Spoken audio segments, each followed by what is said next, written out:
Hello everyone, and let's talk about how Trump's generative AI deregulation is going to change associations forever. It really will. The Trump administration is clearly pushing to deregulate generative AI, which will increase innovation by removing bureaucratic hurdles.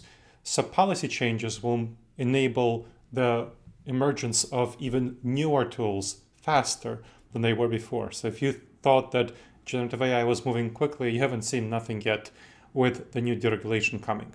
Now, this provides an opportunity for associations. There's plenty of activities that generative AI can do well, like event planning, membership tracking, automation of a lot of processes within this. Personalization of member content, great. It can help boost member engagement through tailored strategies for various demographics, and it can help position your association as a leader with industry innovation in your industry. Now, there are, however, risks for associations that don't take up the baton. They become even higher than before.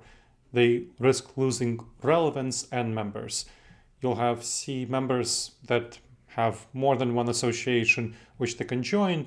The associations that do use generative AI, they will be having more relevance. Associations that are not using generative AI will have less relevance. They'll be more costly and deliver worse services.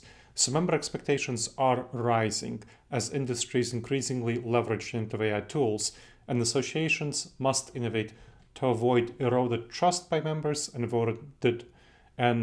eroded member engagement.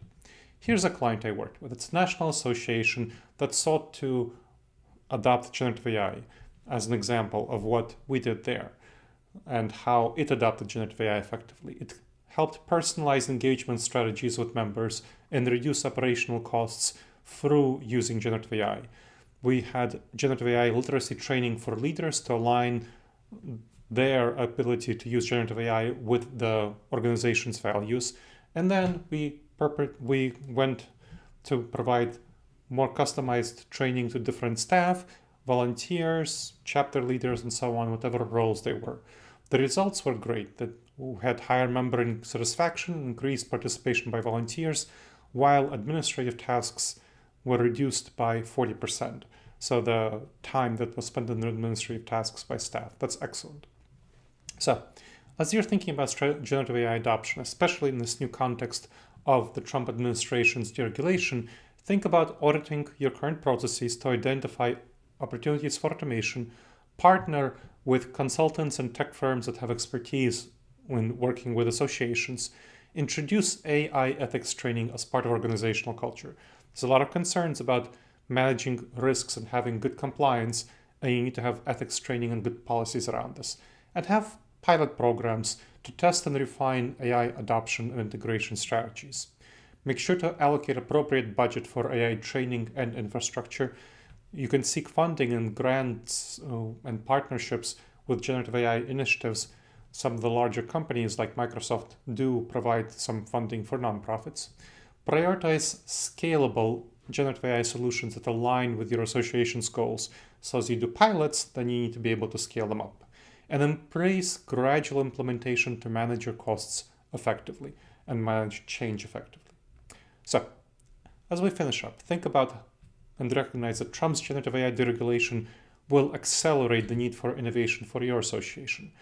Being proactive in your adoption will keep you relevant in an increasingly quickly growing, accelerating generative AI-driven landscape. Associations can become leaders for their industry in generative AI deployment if they take advantage of this opportunity. And the future does depend on you taking advantage of this opportunity. If you have any questions, email me at gleb@disasteravoidanceexperts.com.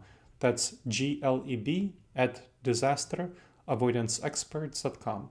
And subscribe to this channel to get more videos like this.